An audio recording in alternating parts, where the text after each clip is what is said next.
Hey, Colab Coach here yet again to share some wise words of wisdom for the week. As you can tell, I am back home since the Colab Coaching sign that I have up there. So this is week 4. This is week number 4 of the Ready to Love series, and this is the last week of the series. I hope you have learned a lot. I hope that you have gained some knowledge and perspective. And if you still have more questions, please contact me www.yourcolabcoach.com, colabcoaching@gmail.com. Message me. Sign up for that free 15-minute coaching session. Complete that relationship survey.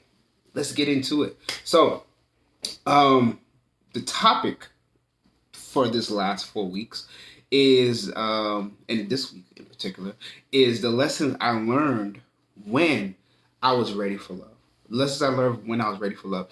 Now, I'm going to talk about 3. There's a lot of lessons that I could talk about, but there's 3 main lessons that I learned. Now, the first one is creating the environment for love is better than the feeling of love. I'm going to say it again. Creating that environment for love, of love, is better than the feeling of love. And let me break this down. So, I'm not saying the feeling of love is not good. I'm not saying that love in itself is not good, because it's a beautiful feeling, beautiful sensation, beautiful experience.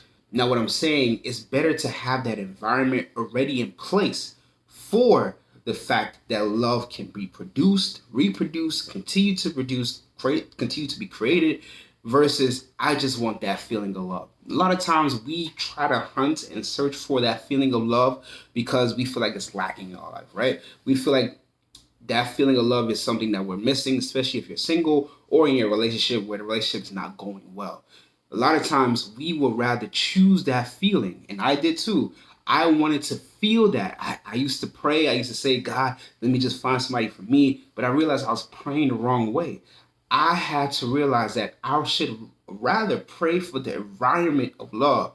That environment is created by me. That environment is created by people that care about me. That environment is going to be lasting and everlasting because I created something that's cultivating love.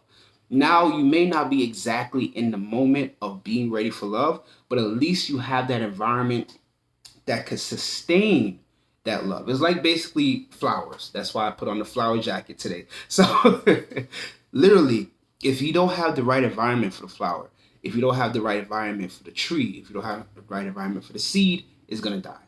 Yes, you may have the seed and it may look, vibrant right now. Yes, you may have the flower and it's vibrant right now. Yes, you have the thing that you want to grow and it's vibrant right now. But once you start to plant it in the environment, and the environment is not ready for that seed, that flower is gonna die.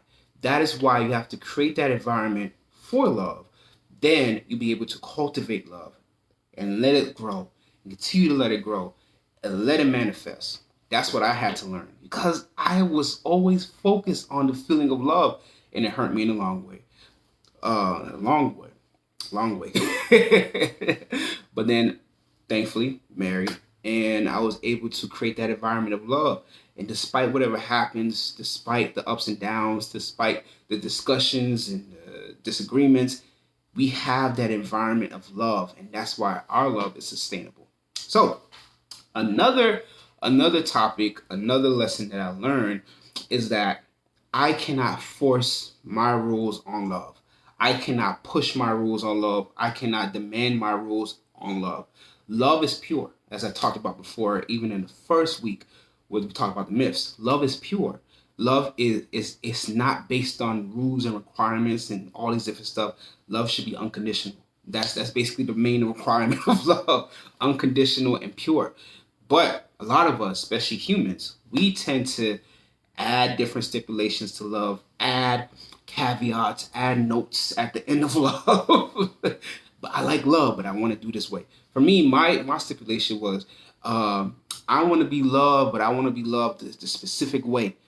I can't demand that. If someone came to me and said, I'm ready to love you for you, but the way I see love is different, I can't dismiss this person because this person has a different viewpoint on love. That's why conversations are important. That's why talking about it is important. That's why having the environment of love is important, because then we can bounce up our ideas. And yes, initially stepping in, my viewpoint of love was this way. Initially stepping in, another person's viewpoint of love was this way. But now that we've come together, we created this new understanding of what love is through the parameters of it being unconditional and pure. That's the biggest thing that you have to learn. You can't make all these rules for love and expect love to be happy and joyous, because you come in a relationship thinking that you have these rules for love, and then just because they don't meet those rules and regulations, you're automatically out. No, create that environment. And sometimes you need to structure that meaning of love.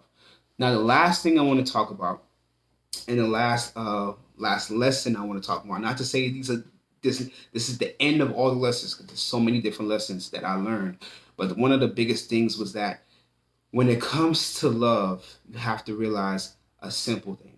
And that is realizing that love should not make you feel inadequate.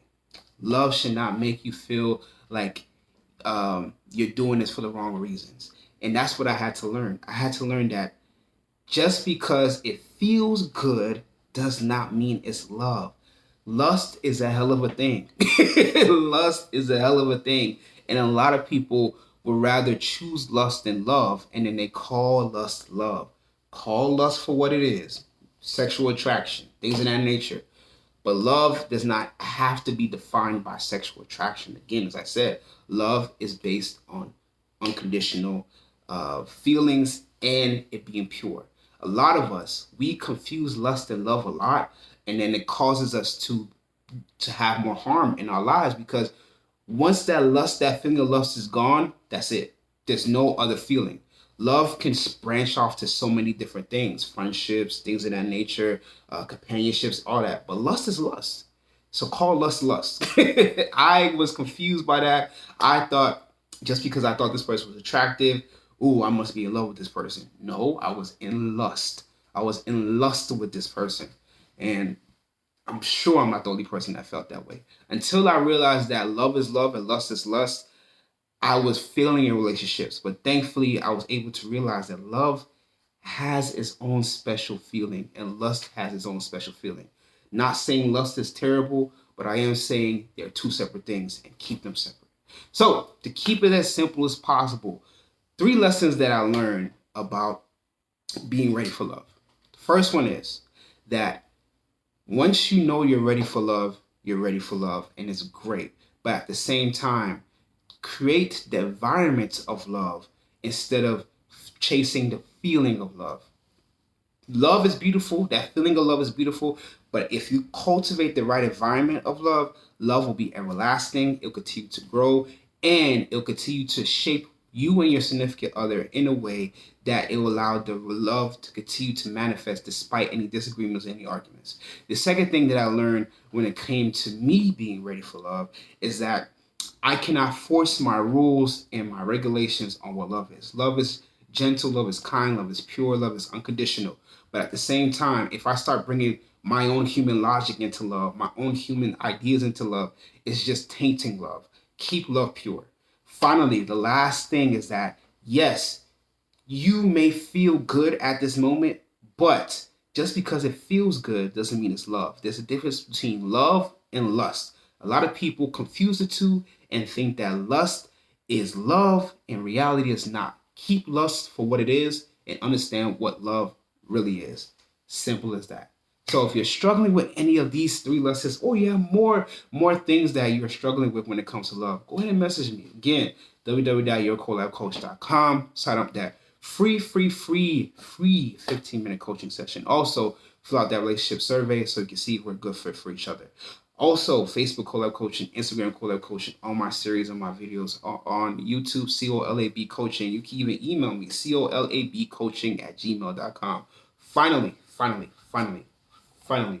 not finally, because I wanted a review. Fresh I Saw Promise Easier, the self-love relationship project, out everywhere. Barnes & Noble's, Amazon, audiobook as well. Write a review. Tell me what you thought about it. I want this to be a future New York Times bestseller. It's only up to you and a lot of other people to get it there. But literally, tell me what you think about this book. Thank you so much for listening and watching. Have a wonderful day. Be safe out there, and share this with anyone, especially the whole series. If you're struggling with being ready for love, or you are ready for love, you don't know what to do to make the next steps, I'm here to help. Thank you so much. Wonderful day. Bye.